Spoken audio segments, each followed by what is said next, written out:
guys, welcome back to the Fly Fishing Insider Podcast. I'm your host, Christian. We've got a great guest today, but before we jump into that, I want to remind everyone, please subscribe and follow us on the podcast. That helps a ton. Leave us a comment or leave a review. Apple Podcast reviews real easy. Basically, go to the show, scroll down to the bottom where you start to see the star ratings, and on the left-hand side, there'll be a link to leave a review. That's a huge, huge help for getting us as much airtime as we can get. Again, on today's show, our guest is Javier Fabrega. And Javier reached out to me in person on LinkedIn based upon the fact that he listened to one of our shows with Lucas Largo. Lucas Largo is in Florida as well and has a great situation where he is located. He can fish both the east and west side of Florida and has quite a bit to offer from that. So go back and listen to that if you haven't.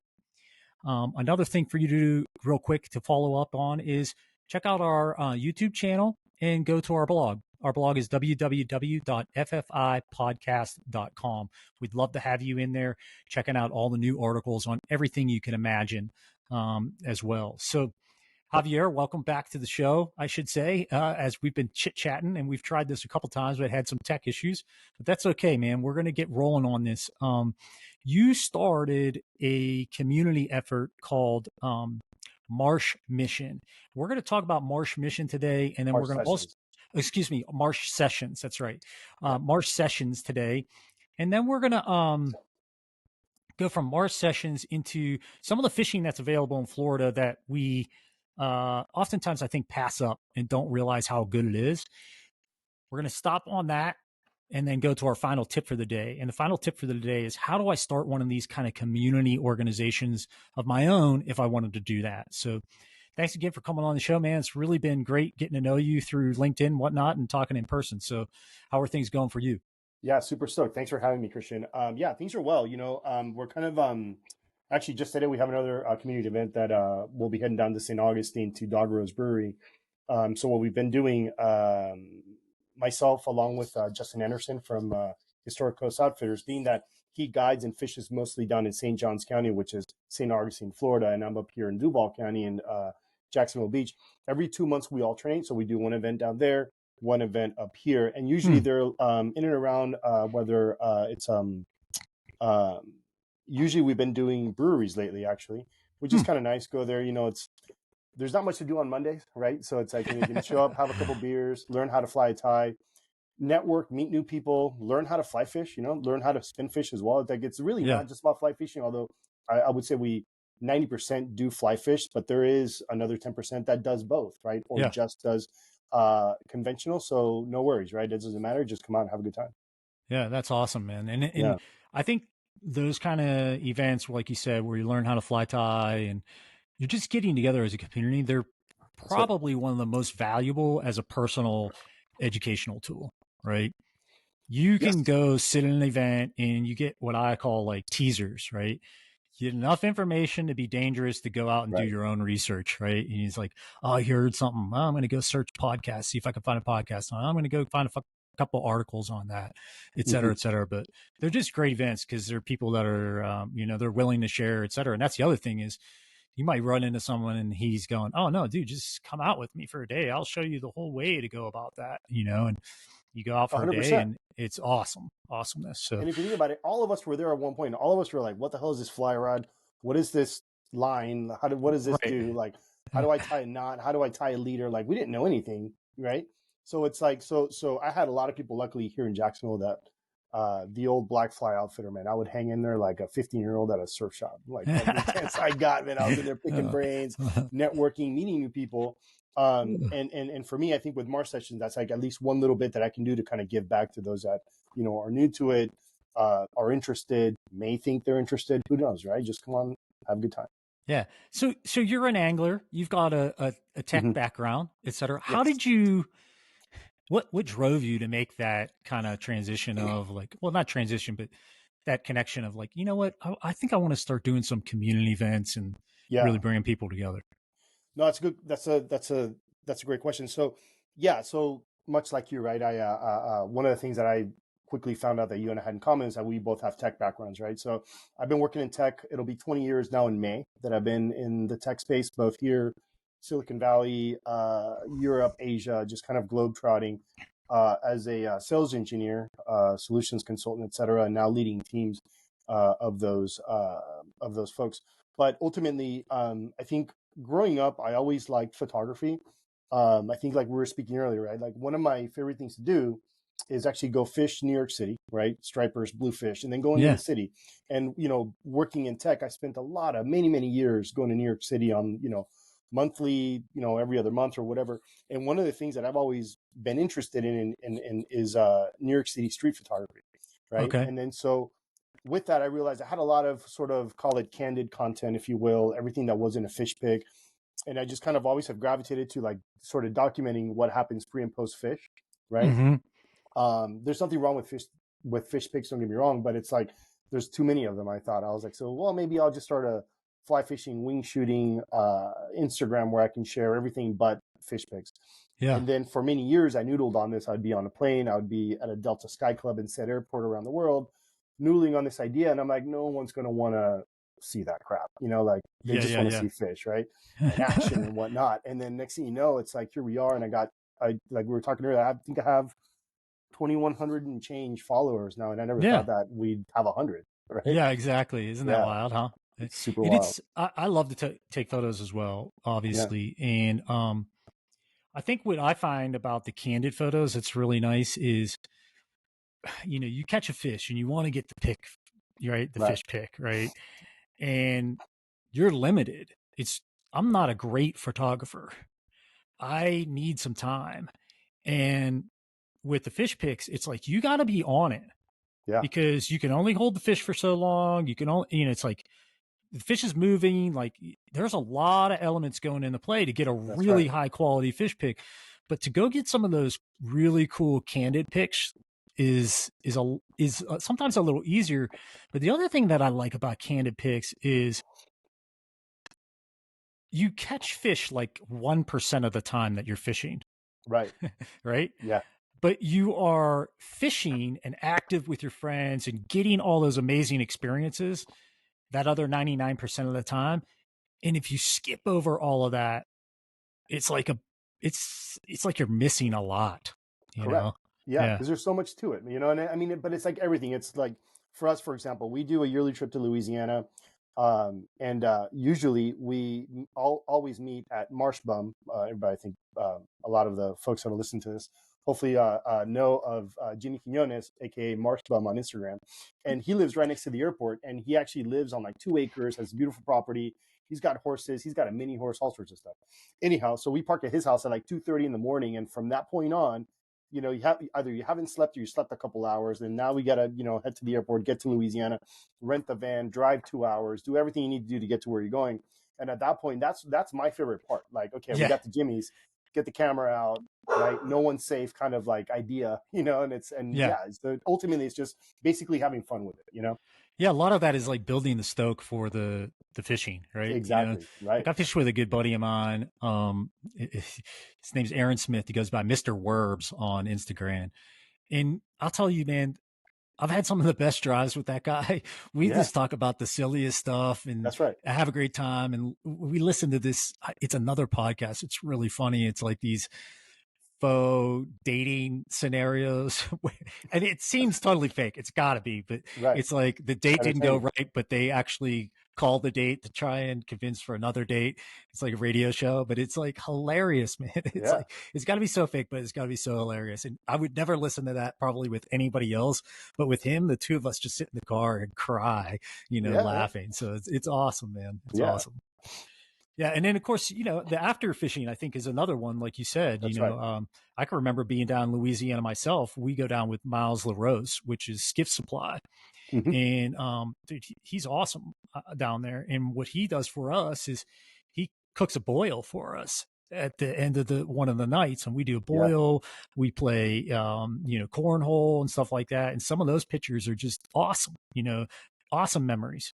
Really cool. And that's exactly it. So like, and I think that's the beauty. And I think going back to Louisiana, to your point, right? Like post fishing, like Stephen Boudreau, he's Crosswaters Fly Fishing on Instagram. He's his mom actually makes one of the best, if not the best, gumbo I've ever had in my life. So Mama Boudreau he was like, hey guys, do you think it would be okay if my mom, or like if I asked my mom and she would like drive down and meet us at the apartment after we fish, and she'll make us like like a Cajun dinner. And I'm like, are you fucking kidding me, dude? Hell yeah, right. we want that. No, I am So not arguing with you that's at right. all. So it's rad because you support him, you support his mom. She's feeding 15 of us, right? So like 10 anglers, 5 guides. Yeah. And then whoever else, literally, we met at the bar, like, oh, you're hungry? Come on, man, whatever. And so I think a lot of that, just that all really makes the trip, right? At the end of the day. Yeah, it does. It's always awesome when you can have a fly fishing trip where you can step into the life of somebody else on the trip. Exactly. I think, because it adds a certain element of connection that's a little bit different. And, one of the big things from fly fishing for me is connection, right? Whether it's nature or friends or whatever. And there's just so much to be involved in that. It's really cool. 100%. But you have Marsh sessions, Marsh sessions, man, that's a tongue twister for me. But that community event that you run multiple throughout the year. Is that not correct? Yeah. So, and by the way, it's not just me. So I partnered with Justin Anderson. He owns Historic Coast Outfitters. But those boys fish St. Augustine, usually guide down that way. Okay. And when he was launching Historic Coast last summer, I would say somewhere around there, I approached him. I said, hey, you know what? We should bring back the Flood Tide Festival that used to happen at the old Black Fly Outfitter here in Jacksonville. They quit doing that because Von Cochran sold Black Fly, and Strike Zone Fishing that acquired them. They have this giant 10 event, and that's kind of their thing. So I thought, let's just bring it back, right? And then we were like, well, where the hell do we have this? And so I reached out to my friend Lauren Boyd, who owns North Guana Outpost. And that is basically on the north end of Guana Lake, which literally butts up right into the Marsh. Beautiful property. They always do events. They do like chili cook-offs, customer appreciation parties like throughout the year. And she was like, absolutely, let's meet this Wednesday. My her parents actually own the shop with her.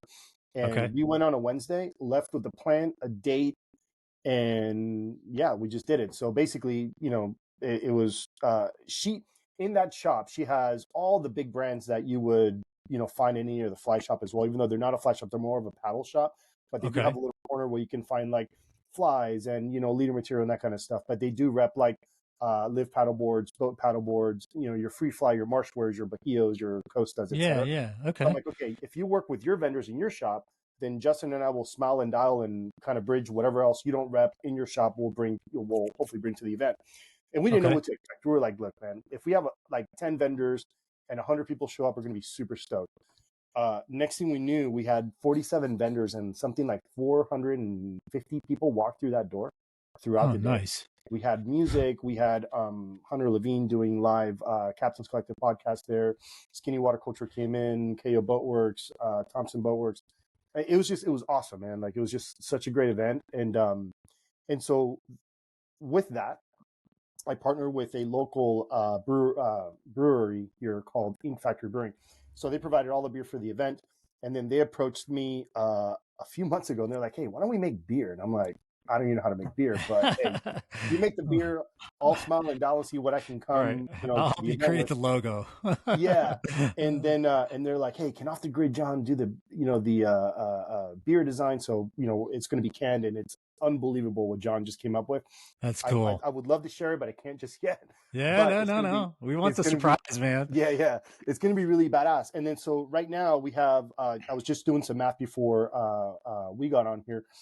We're up to a little over $6,500 in raffle prizes. Everything from on the field tickets for the Jaguars to like a half day trips from quite a few guides between here all the way down to the Mosquito Lagoon, all the way to Louisiana as well. And just regular merch that's going to be from the vendors that are going to attend the event as well. So that's going to be pretty fun. That's going to be on April 27th. April 27th. That's really cool. Sir. Yeah. That's going to be a fun event. So, hey guys, if you're looking for a fun event to go to in Florida, and where at is it going to be held again? That's a great question. So it's going to be at Ink Factory Brewing in Jacksonville Beach on April 27th. Time's still TBD. It's going to be something like a 4 p.m., 4 to 10 p.m. Full family friendly. Bring the kids, bring everybody out. And then we're going to have a couple of films. So I actually filmed, we did a film in Louisiana in November. So we're gonna, so we're gonna release it then. It's called the Bull Red Rodeo. We got about 9 minutes of pretty funny content out of that. So I looking was gonna forward to that. say it's So got to be big bulls in November. giant bulls. I mean, unbelievable. Like, and it's funny because we've been doing this trip for many, many years, and this is the year I think where we had 2 new guys join us. I had never been to Louisiana. The only redfish they ever knew were Floridian slot reds kind of stuff. And man, those boys came back with 300 plus pounds of bull reds under their belt, man. Super stoked. Yeah. And a whole new taste for road trips. Oh yeah. Well, it's one of those things where it's like, hey man, like look, fish here are spooky as hell, right? They give you 0 chances. You get one shot. If you screwed that up, you're done. Right. And next, here, all we fish is like 6 weights, right? And maybe if the wind's blowing the wrong way, you fish a 7 weight, but you can't fish anything more than that in the marsh. It's just overkill. But then you go over there and all of a sudden you have a 9 or a 10 or an 11 weight, depending on what, if you're an even or an odd guy. And these guys are like, holy shit, these fish give you 8, 9, 10, 12 chances. I'm like, yes, yeah, like, they do. Right? Yeah, it's really funny. Park. I always say that fishing down there in Louisiana for redfish is probably one of the best entries to saltwater fishing. 100%. Because you deal with all the saltwater elements of wind and spot fishing and understanding all that, but you get multiple shots. And there is you get multiple shots per fish, but then there's a lot of fish too, right? That's right. Yes. And you can up level your game like, oh, I'm going to fish a little more to sheepies or sheephead. And they're a little touchier, right? They're a little harder to hook set on, or you can go out for pups and like just smash, double up with your buddy and have a great time. So really cool. And then again, it's like you go from that to, like you said, down to the marshes where it's like, oh no, this is a lot more salty. Like these guys are really sensitive. Like we got to be on it. It's just totally different. Really cool. You really do. And I think I don't know if you've seen it, but one of the things I started kind of dabbling with is like roundtable discussions during our trips. Like I think I'm up to about 5 or 6 trips a year, whether it's Louisiana, down home to Panama, up in New York City, which I love fishing New York City. We can get into that later. But what I've been doing is sitting down with people, like a quick, digestible 15-minute roundtable discussion. How was the trip? What did you catch today? Highlights, lowlights, all that kind of stuff. And in Louisiana, we fish with Todd Monson and a few other guides down there in South Louisiana. And Todd, in one of those on my YouTube channel, I think said it best. Like he often overlooks black drum as a guide because they're like bull red, big sheepies, whatever. But I think one of the things that isn't spoken about enough, in my opinion, is how hard it actually is to feed a giant black drum because they're lazy. That fly's got to touch them on the nose. And if they look the right way, they have enough energy to eat it, they're going to eat it, right? But I mean, we've come back from Louisiana with, in my opinion, I think the biggest black drum I've ever seen. I was on a skiff with Jimmy Quinones, Marsh on Instagram, and we were fishing with Captain Tucker Deaton. And Tucker's from Alabama, super solid guy, hell of a guide. And all of a sudden we're like, hey man, what's that black spot? He's like, nah, that's just another black drum. Don't worry about that, no worries. And all of a sudden Jimmy just casts and he's on, gets tight, and all of a sudden I'm like, oh shit, that's not just your run of the mill black drum. That's it was like a 45-pound black drum. I've never seen one that big huge, ever again. So anyways, and again, those species are overlooked, but there's no reason why they should be overlooked. I mean, hey, if you can feed a giant black drum, dude, you had a stellar day. Yeah, it's a different eat. It's like you said, the things with black drum that are super critical is they're usually a little deeper, and you got to get in front of them in time. Right there. So your timing is different than the reds because a lot of the big bull reds that you're fishing to, they're floating. That's right. They're big floaters. You put it out in front of them, and in 2 seconds that flies in front of them. And they also typically react to the movement. They're like, whoa, what is that? And whether it is bad or good, you don't know what is the whoa or that. But 9 times out of 10, it's, snack. And they just hammer it, which is awesome. But the black drum, like you said, is a little different. It's a little more kind of cautious, a little more, and I don't even know if it's cautiousness or it's just like, they're kind of like, they're kind of like the Igor from Winnie the Pooh of fish. They're just, I don't know if I want to eat that. I guess so. I'm hungry, but I'm not that hungry right now. I'm good. Right. So funny.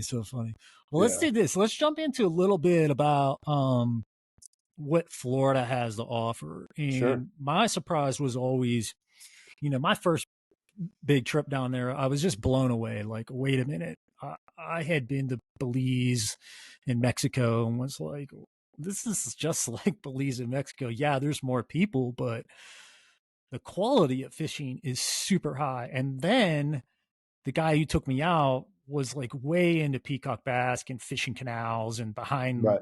shopping malls and everything else. And I was like blown away by there's just fish everywhere.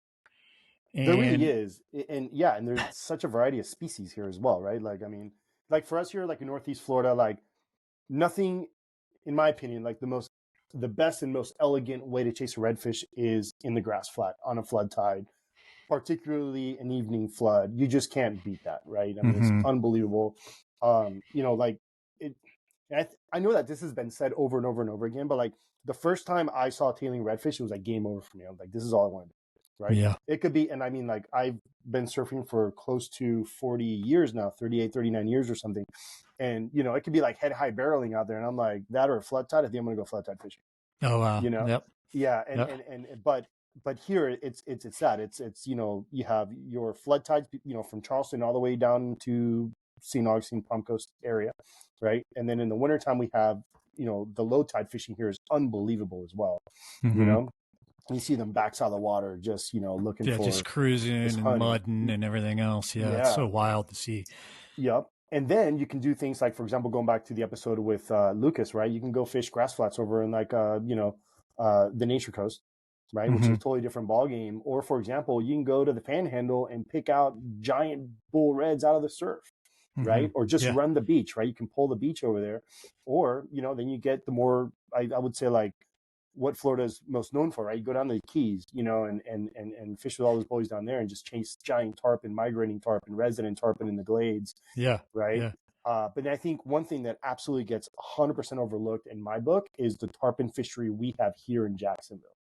So last summer, if you take the time to go to Instagram and just look at what Matt Chipperfield, or Captain Matt Chipperfield, I should say, Chips Coastal Charters, and Captain Chris Schultz for his name is Real Foul Pirate on Instagram.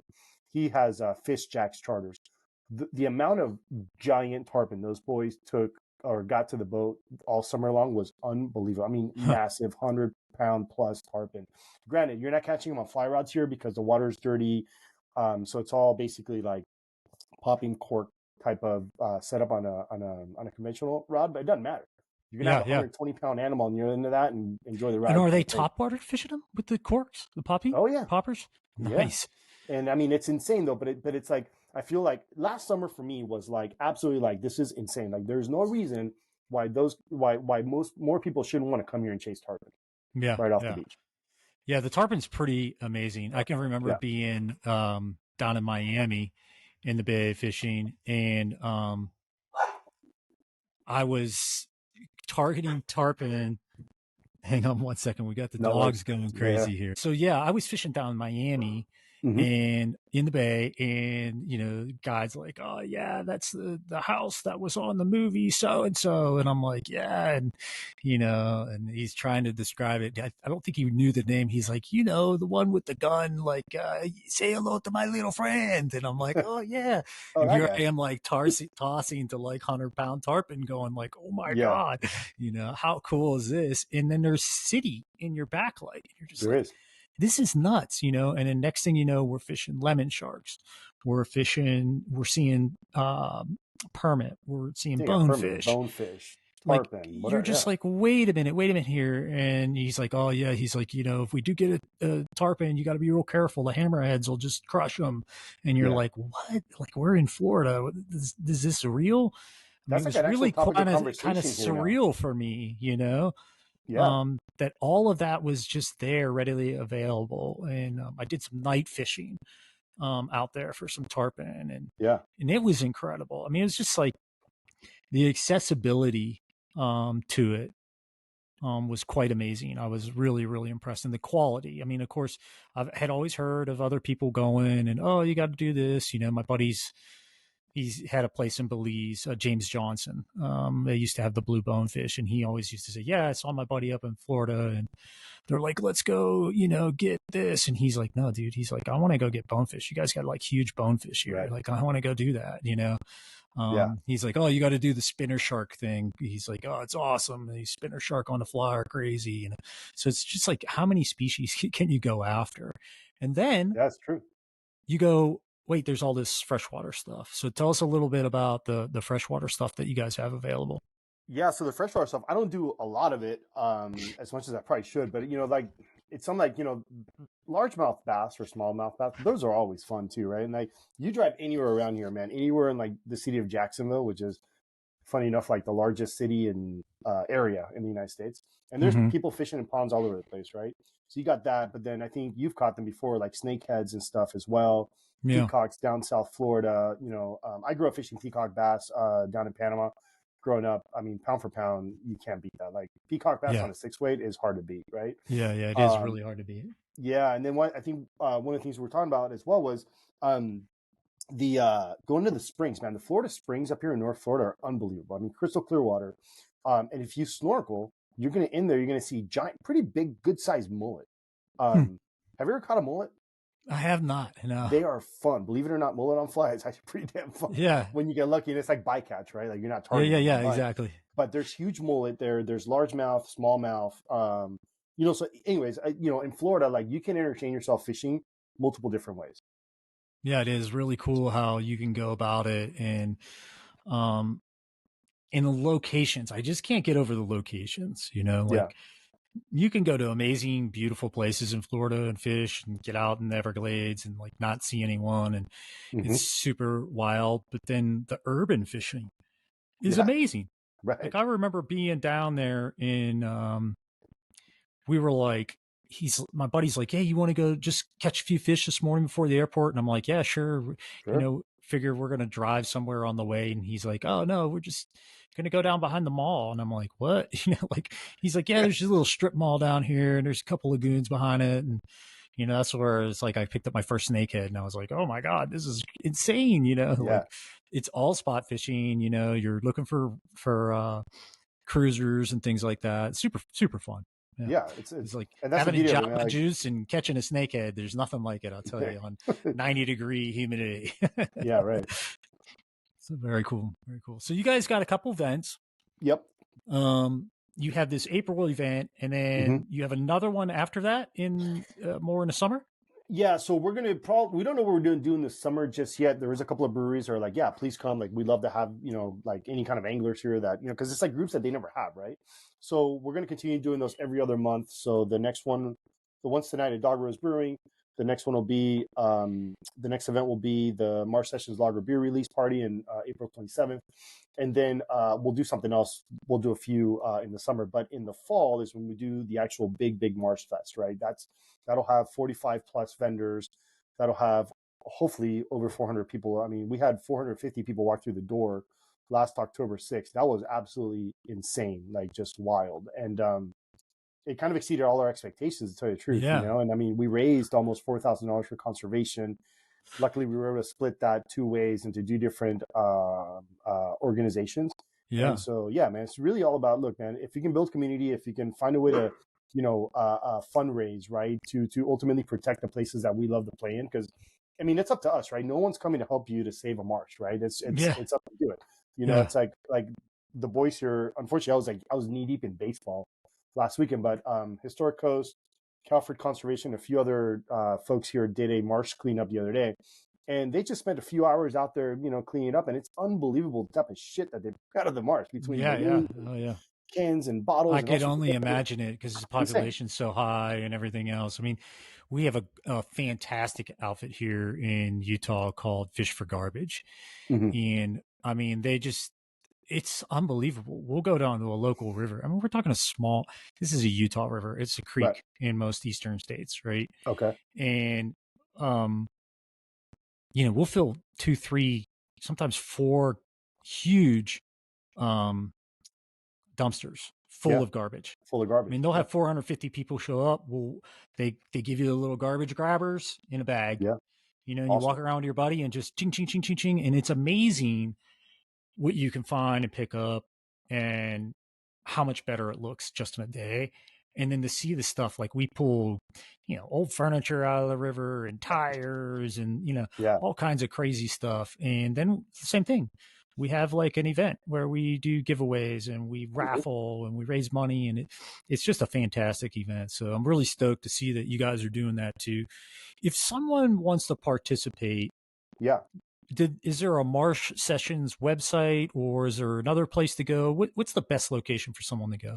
So the best location is Instagram. I've been toying with the idea of a website, and I just haven't done it. I've been just kind of slammed, but because I do sell merch on the side, but I run merch specifically for events like so, and it's just all small batch. Like tonight, I'm actually my buddy Jake that owns Fish and Grits. He's actually on his way here. Should be here in about an hour or so. Okay. He's our one of our. So actually, in these events, we showcase brands, right? So one of them is going to be Fish Bites tonight, and the other one is going to be Fish and Grits. While he has a much larger apparel and merch operation than I do, I simply do, like tonight, I'll probably roll down there with like 24 hats and 30 t-shirts and gotcha. Whatever. Yeah, and then so I'm more so on I just put it this way, I haven't taken the leap into like full on e-commerce, which I don't know. Like, it's funny because like I ask people like what they want, because I'm very interested in like, should I have a website? Should I not? Am I doing things the right way? Yeah. Like, what am I doing that sucks? Whatever, right? And by far and wide, people are like, kind of keep it the way it is, man. Like, you just kind of get a hat when you get a hat. And I'm like, yeah, like, I don't know, but that's also to me, it's like, well, who the hell am I to do that kind of stuff either? It's well, like, one thing I would maybe suggest, Javier, is pick up a GoFundMe page for donations at least, because I know there's a lot of people on this podcast that would highly support you guys, but they don't know where to go. And making it easy, remove the obstacles, probably go a long ways. So I've thought about a GoFundMe, because exactly, like a lot of people are like, oh, how can I help? How can I donate? And I'm like, we usually, what we do is we pick an organization, right? So in April, 100% of the proceeds are going to go to All Florida Org. So that's Travis Thompson. He's a big duck hunter, big wetlands conservation kind of guy. So he runs that. And then one of my really good buddies, Captain Chris Schultz, is actually on the board of that organization.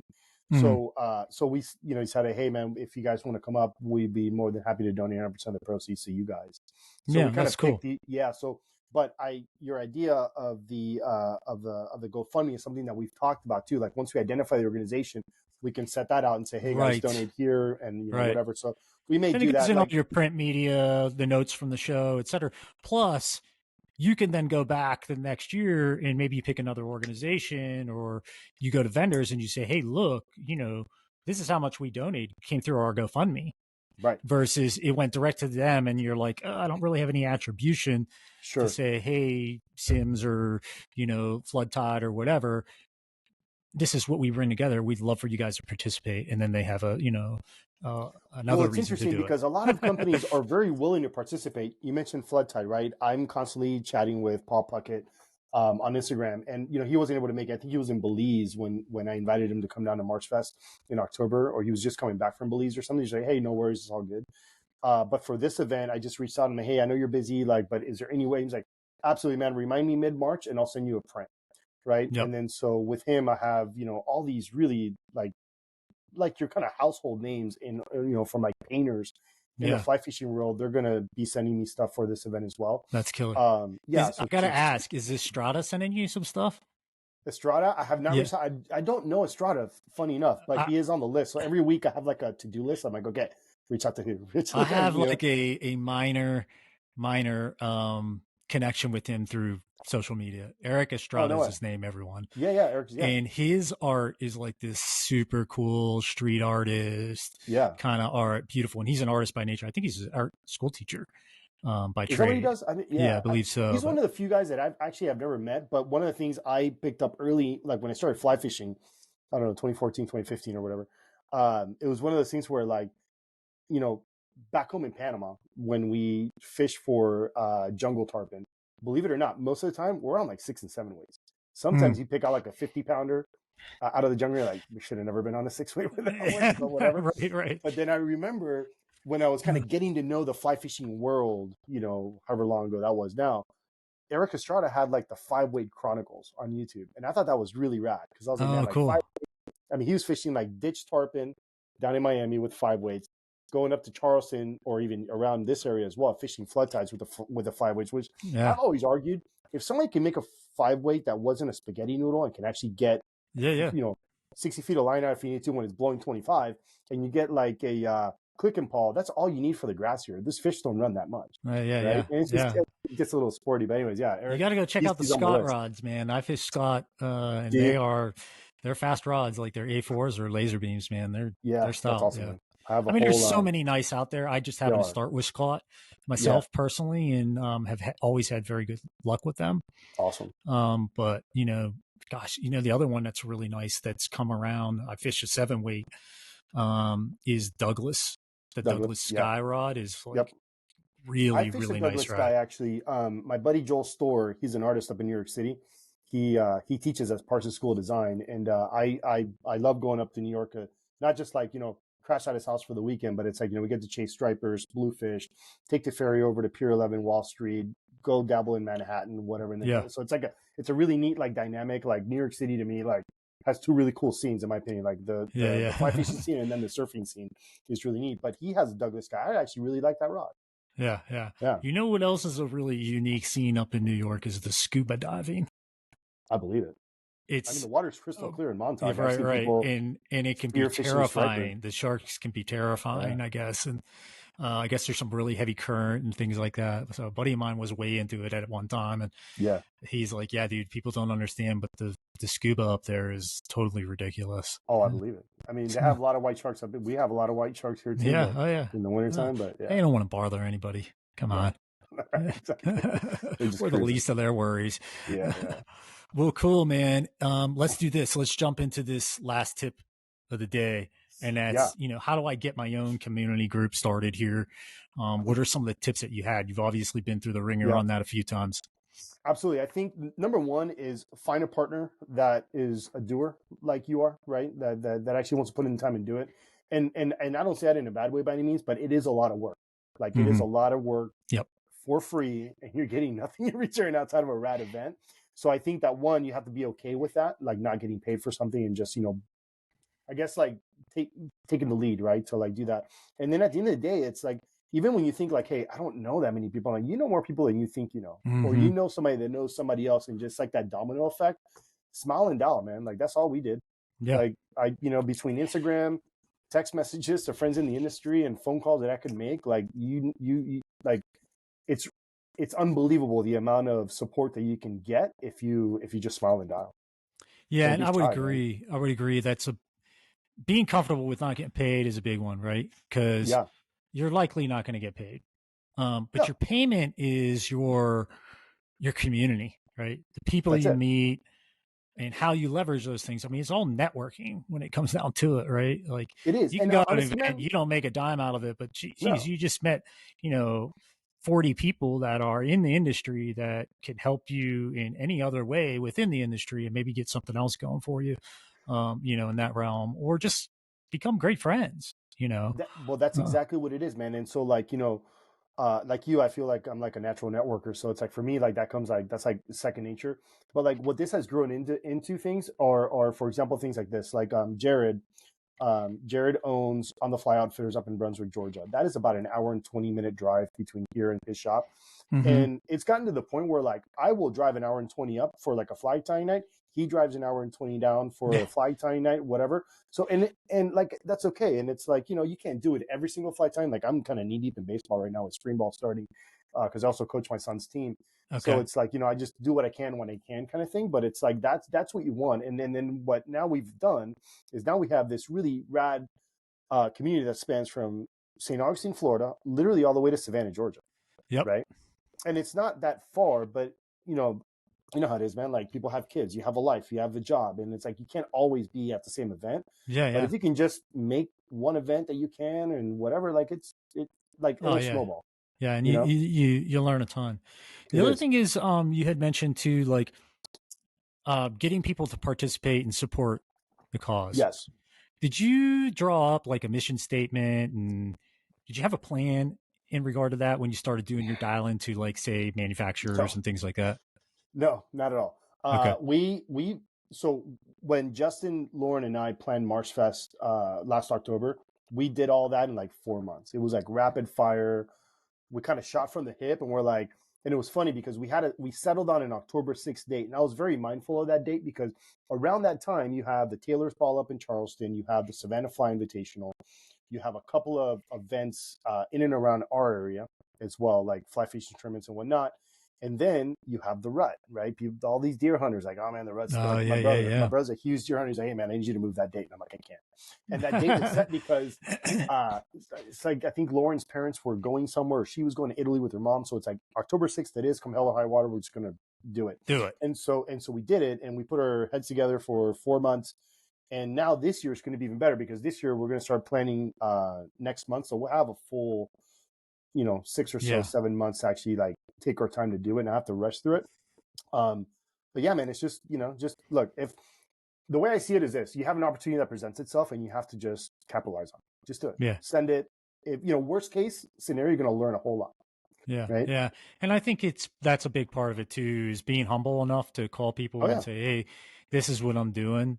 And if you can do some pre-planning, when you pre-plan, you come up with your mission or your cause or whatever, you have to think about what's the value add to the organization that is going to lend you support. And support comes in resources, goods, or money. Exactly. Dude, and so they're giving something up, right? 100%. Yeah. That's it. So be ready to go, look, if you support the event, this is what I expect that you will get out of it. You'll be connected to a cause that's worthwhile. You'll be supporting a community.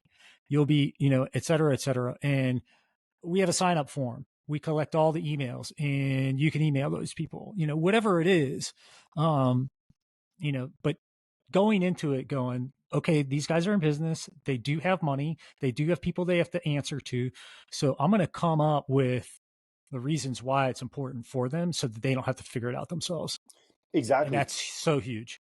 100%. And then the other thing too that I thought of, and it was like, you know what, like it doesn't just have to be fly fishing. Like this community, there's people that fish that work, for example, like my buddy Russell, right? He likes to fish. Yep. He is head of ticket sales at the Jacksonville Jaguars. So I'm like, Russell, help, man. Can the Jag support? He's like, what do you need?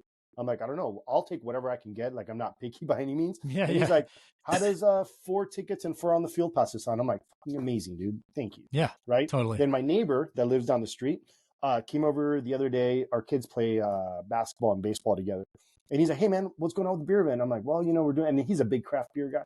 And he's like, well, shit, man. He does like event sales at Hyatt. So he showed up the other day, right here, man. You got 2 free nights downtown Jacksonville with 2 breakfasts included. So I'm like, look, if you win this plus the Jaguar tickets, you don't have to go home. You don't have to drive 30 miles back to the beach, man, right? You can crash downtown. And so that's awesome. And so and then my brother's neighbor, Cody, is a big turkey hunter. As I met him, I realized that him and Logan Cook, the Jaguars punter, they're like really good friends, and they have, turkey hunters are turkey hunters, man. Like they, you don't like when it's turkey season, man. They have one thing in their mind, that's it. That's right. But Logan and Cody will drive to South Carolina for the day, for example, whack a couple of turkeys. They're back by noon, kind of thing. Yeah, right? yeah. So I reached out to Logan because he ended up following Marsh sessions after a while. And I was like, hey, Logan, I know you're busy, but here's what we're doing. There's a beer event. He's like, I'd love to, 1, be there, 2, what can I do? And I'm like, whatever you're willing to donate, I'll be stoked on. He's like, cool, I'll come up with something, I'll sign it. Tyler Shatley, our center, same thing. I'm like, he likes to fish, he likes to hunt. So I reached out to Tyler, and he's like, I don't know if I'm going to be in Jacksonville then, but I'll get something to you. And I'm like, done. That's all I need. Thank you so much. That's killer. Right? So, but it's like surrounding your entire community, right? Like not just the anglers or the hunters or those fly fishing and hunting companies, right? There's a million anglers that love the Jag. So why not? Yeah. And a lot of those other organizations actually, frankly, they have more money than the fishing companies, right? They do. So you can go out and get local coffee shops, local restaurants. I mean, that's it. You think about all those things that are around, insurance companies. They just want to get their name in front of people. That's right. All those different things. They come in and want to donate. You just got to find someone who has a passion and or has some type of connection to the type of people that are showing up as a potential customer. I have to mention this for Marsh Fest. There was Justin, he was somehow in contact with shark bite oysters. They're out of New Smyrna Beach. Man, if you guys like oysters, dude, shark bite oysters are sounds good. Sounds good. And we didn't have an oyster event for March Fest. We didn't have a sponsor, and we're like, well, I don't know, like, you know, it's not cheap either, right? Yeah. So Justin's like, hey man, he sells floors actually on the side. And he's like, well, I call up one of my electrical subs and they'll I'm like, perfect. An electrical company out of the blue was like, we'll sponsor the oyster stream. I'm like, thank you. Right? That's so awesome, man. Yeah, man. So like, awesome. So just I don't know, man. It's just all about networking, small and dialing, man. Like, you just don't be shy, right? Yeah. People are going to tell you no. People are going to tell you, like, don't ever call me again. And you just kind of grow thick skin, man. Yeah. You know, what does it matter anyhow? Okay, I won't call you again. No. Off the next. Yeah. No worries. Exactly. Yeah. Right. Well, Javier, man, it was awesome having you on the show. Thank you so much for having me. It's apparent that Florida not only has amazing fishing, but you are building an incredible community and you're getting so much support. So I'm really psyched because it's a gem for all of us here in the States. And, you know, we talk about going to, like I said, Belize or Cuba or Seychelles, or people talk about going to New Zealand for trout. You know, don't look past what we have here for ourselves, because there's so much in our own community. So thanks again for doing all that you do, man, being on the show. And we'll see you guys next week. And I appreciate it. All right. Thanks, buddy. Thanks for listening. Later, buddy.